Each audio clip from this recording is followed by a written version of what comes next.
हमारे इस channel Mithila junction को लाल button दबाकर सब्सक्राइब करें व घंटी के निशान का बटन दबाएं ताकि सभी नए वीडियो आप तक तुरंत पहुंचे बिल्कुल मुफ्त।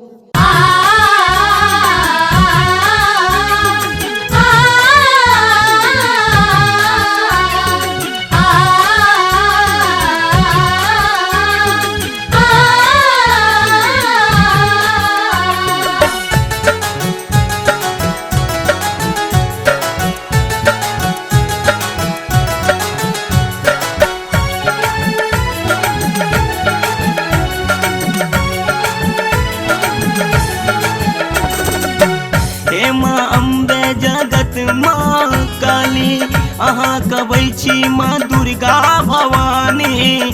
हे माँ हमरो पर दियो ध्यान हे माता जय माता जय माता जय माता जय। हे माँ अम्बे जगत माँ काली अहाँ कबै छी माँ दुर्गा भवानी। हे माँ हमरो पर दियो ध्यान हे माता जय माता जय माता जय माता जय।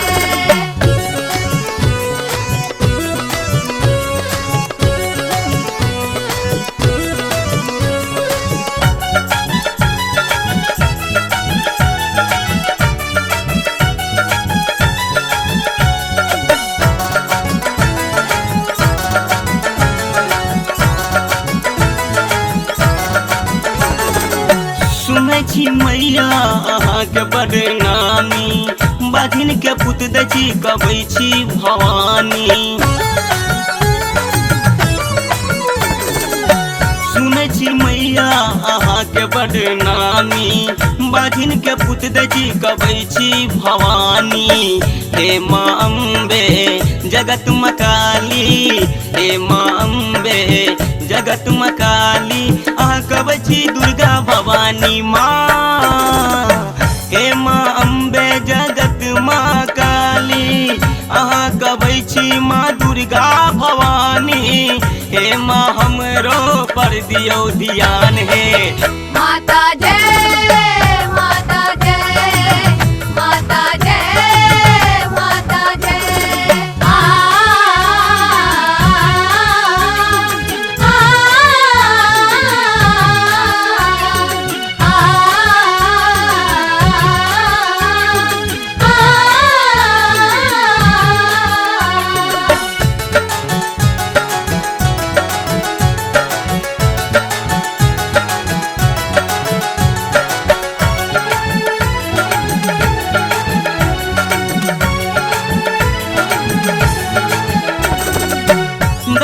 धारी के बांध चमत्कारी एक हाथ त्रिशूल दुई हाथ कटारी।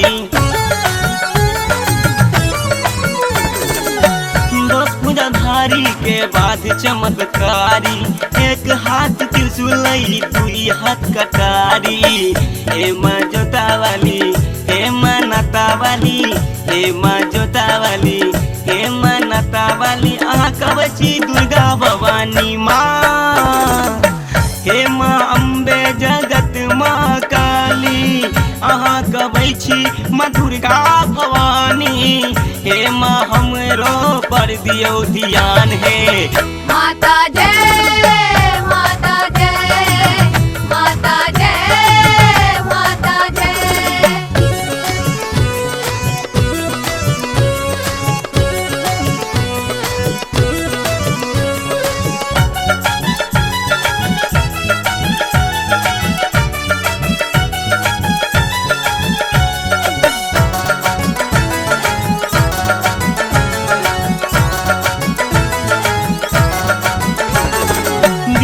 बिहारी तोहर चरण के पुजारी तू गार गावो मैया दुखिया लाचारी। विनोद बिहारी तोहर चरण के पुजारी तू गार गावो मैया दुखिया लाचारी। हे माँ जोता वाली हे माँ नाता वाली हे माँ जोता वाली हे माँ नाता वाली अहाँ कबै छी दुर्गा भवानी माँ। हे माँ माँ काली अहाँ कबै छी माँ दुर्गा भवानी हे माँ हमरो पर दियौ ध्यान हे माता जय माता जय माता जय माता जय हे माँ अम्बे जगत माँ काली अहाँ कबै छी माँ दुर्गा भवानी हे माँ हमरो पर दियौ ध्यान हे माता जय माता जय माता जय माता जय हे माँ अम्बे जगत माँ काली अहाँ कबै छी माँ दुर्गा भवानी हे माँ हमरो पर दियौ ध्यान हे माता जय माता जय माता जय माता जय। हमारे इस चैनल मिथिला जंक्शन को लाल बटन दबाकर सब्सक्राइब करें व घंटी के निशान का बटन दबाएं ताकि सभी नए वीडियो आप तक तुरंत पहुंचे बिल्कुल मुफ्त।